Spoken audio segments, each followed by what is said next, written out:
Assalamualaikum warahmatullahi wabarakatuh.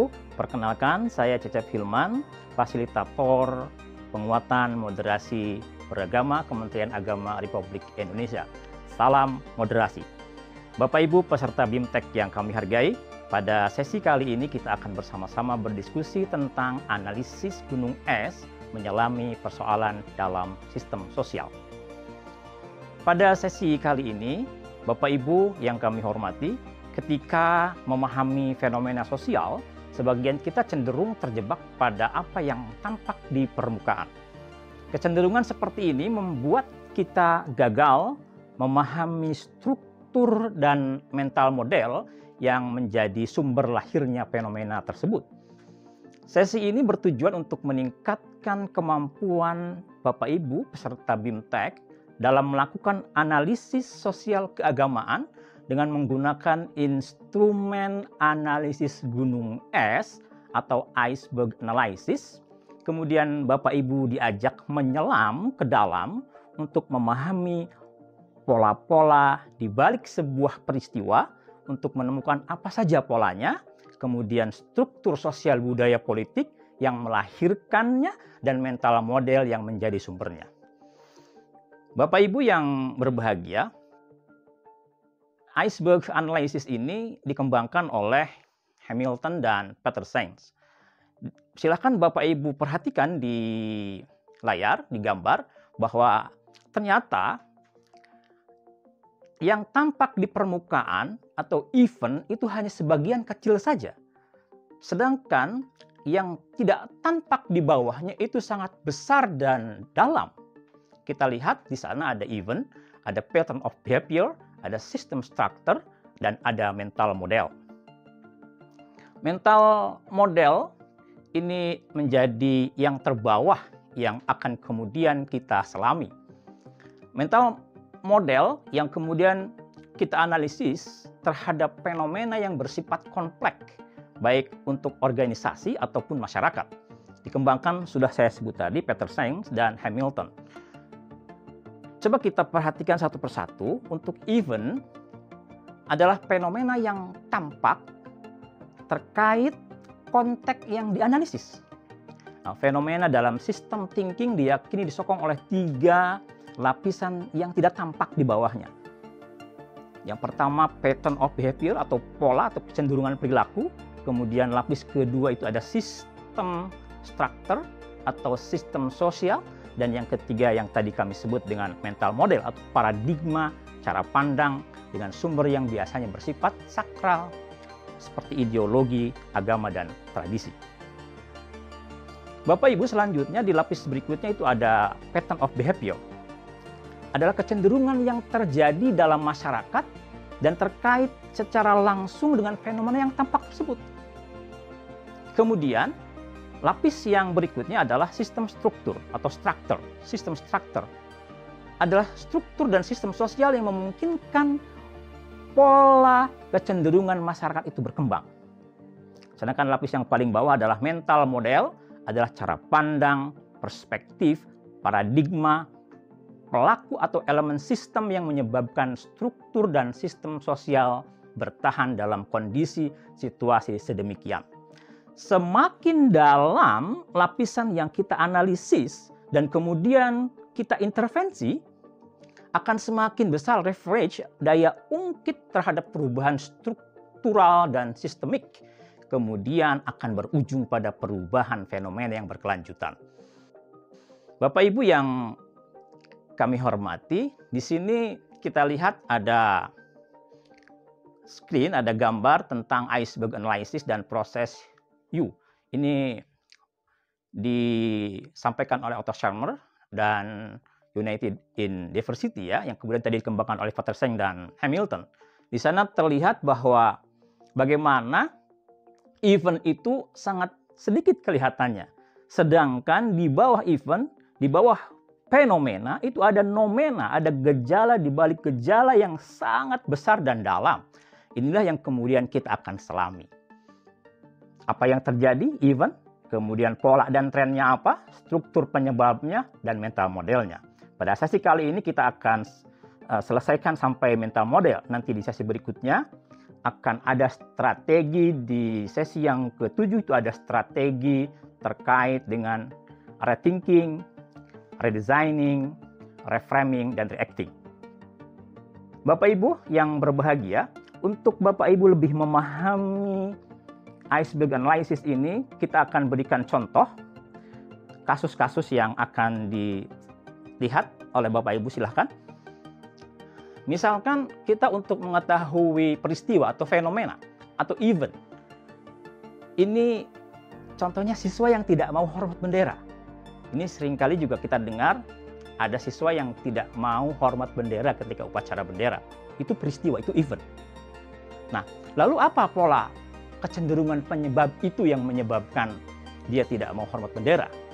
Karena fenomena perilaku tersebut, siswa lebih suka mengikuti pengajian ke dalam kelompok-kelompok yang tokohnya itu ekstrim. Nah, itu polanya.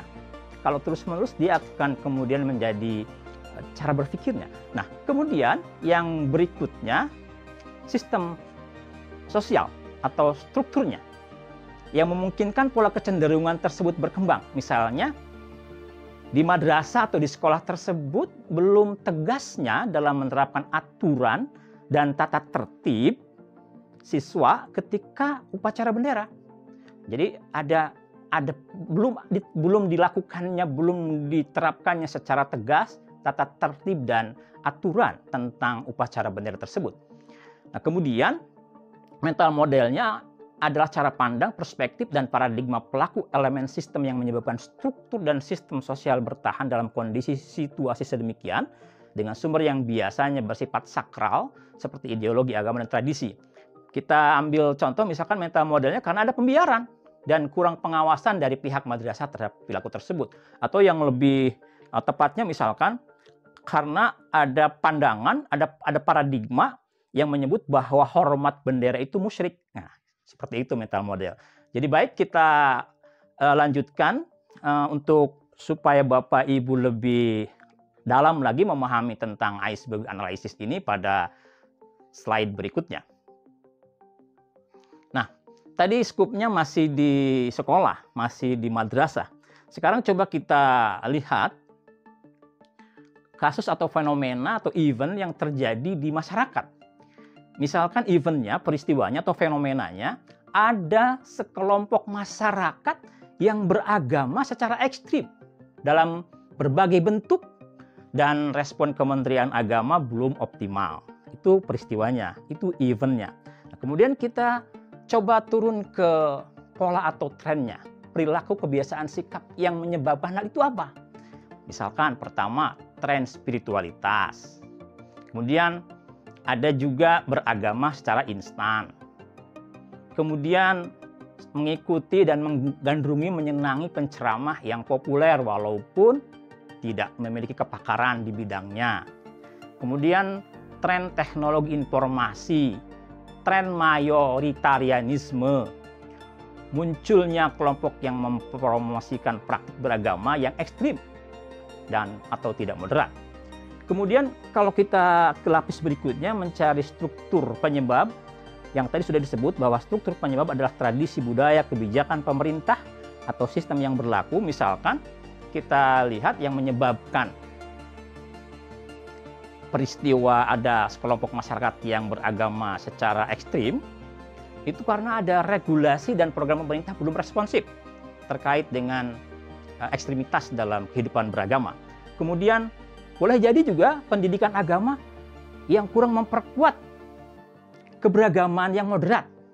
Kemudian ada kelompok-kelompok agama yang tidak moderat dan tokoh agamanya sendiri juga kurang mampu bersaing dengan media misalkan atau dengan mereka yang menyebarkan ekstremisme.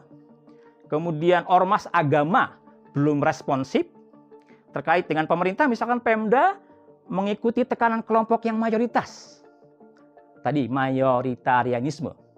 Kemudian aparat penegak hukum menggunakan pendekatan harmoni. Nah, yang penting damai, yang penting stabil gitu ya. Kemudian bukan perlindungan hak konstitusi warga. Jadi lebih mengutamakan harmoni sosial daripada perlindungan hak konstitusi warga. Dan yang terakhir, media sosial memberikan ruang untuk pesan ekstrim itu terkait dengan struktur penyebab. Sedangkan mental modelnya bisa kita lihat dari beberapa aspek, misalkan dari pemerintah. Keberagamaan adalah isu sensitif. Jadi kalau udah mengungkap atau mengangkat masalah keagamaan, ini katanya bagian yang sensitif. Nah, itu ada anggapan seperti itu ya. Kemudian masih banyak prioritas lain. Ada prioritas lain yang harus diberikan perhatian penuh. Kemudian ada kekhawatiran di demo. Nah, kemudian juga ada mayoritarianisme. Nah, kalau kita lihat ke ekosistem pendidikan misalkan, ini urusan guru agama. Jadi urusan ekstremisme, eksklusivisme, intoleran itu urusan guru agama. Itu ada di beberapa madrasah atau sekolah yang masih punya pemahaman seperti itu.